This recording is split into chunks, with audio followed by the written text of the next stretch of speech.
أهلا بيكم. النهاردة هنتكلم في موضوع مهم قوي لأي حد بيكتب كود: الديزاين باترنز. يمكن الاسم يبان تقيل شوية، بس صدقوني دي مش مجرد كلام نظري وخلاص. دي حرفياً حلول عبقرية لمشاكل كلنا بنقع فيها يومياً وإحنا شغالين. طيب خلينا نبدأ من الأول خالص، من المشكلة نفسها. المشكلة اللي أنا متأكدة إن كل ديفلوبر عدى عليها. عارف الإحساس ده، الإحساس بالإحباط؟ لما تلاقي نفسك بتكتب كود لنفس الحاجة للمرة التانية أو التالتة أو العشرة. يعني مش كل مرة الواحد يجي يضيف فيتشر جديدة يحس إنه بيخترع العجلة من أول وجديد. تلاقي الكود بيتكرر في كل حتة أو مكتوب بطريقة معقدة محدش فاهمها، والأسوأ بقى لما تيجي تعدل عليه في المستقبل تبقى كارثة. بالظبط، المشكلة دي هي اللي وصلتنا لفكرة إننا محتاجين حل. وهنا بقى بيجي دور البطل بتاعنا، الديزاين باترنز.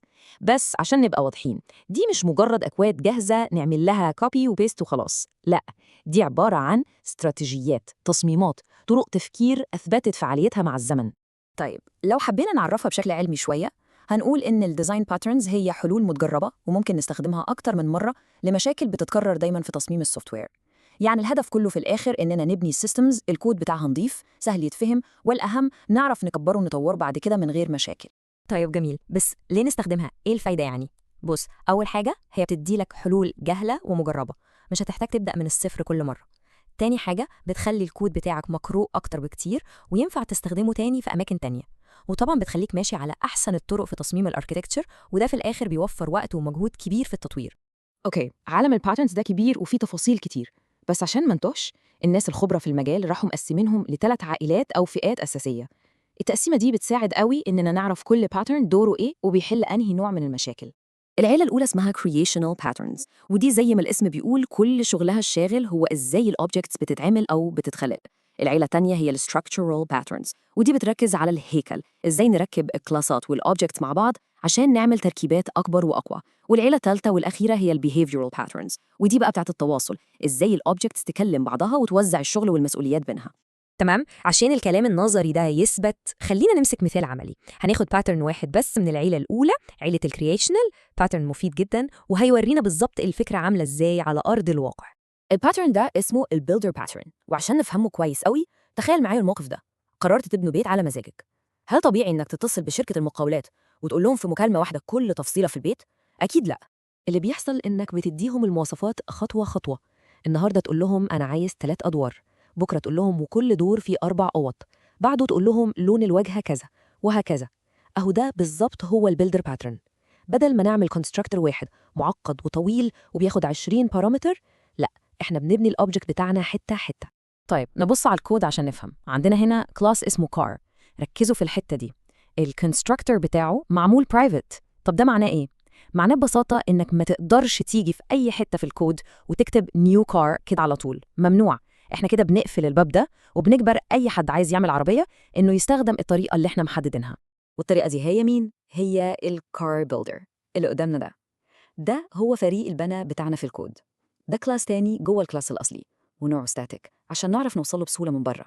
لاحظوا إن كل ميثود فيه زي set engine أو set color بتعمل حاجتين: بتضيف معلومة للعربية اللي بتتبنى وبترجع نفس البيلدر تاني. الحركة دي هي اللي بتخلينا نعرف نعمل سلسلة ورا بعضها. ونيجي بقى نشوف الشكل النهائي في كود المين. شوفوا الجمال، الكود بقى شكله عامل ازاي، واضح ومنظم. بدل ما كان هيبقى سطر واحد طويل ومعقد ومحدش فاهم حاجة، بقى عبارة عن خطوات بناء واضحة زي الشمس. أي حد يقرأ الكود ده هيفهم فوراً إحنا بنبني عربية بمواصفات إيه. دي قوة البيلدر باترن، وضوح ومرونة. تمام قوي، كده الفكرة العامة وصلت. بس هنا بيجي سؤال مهم: هل الواحد مفروض يقعد يحفظ كل الباترنز اللي في الدنيا؟ والإجابة هي لأ. وهنا بقى وجهة النظر الحديثة بتختلف تماماً عن طريقة التفكير القديمة. في مقولة مشهورة جداً بتقول إن الكتاب الأسطوري اللي اسمه جانج اوف فور، اللي طلع سنة 1994 واللي هو يعتبر المرجع الأساسي في الموضوع ده، قدم لنا 23 باترن. بس الواقع دلوقتي إن معظم ال 23 دول خلاص ما بقوش بنفس الأهمية.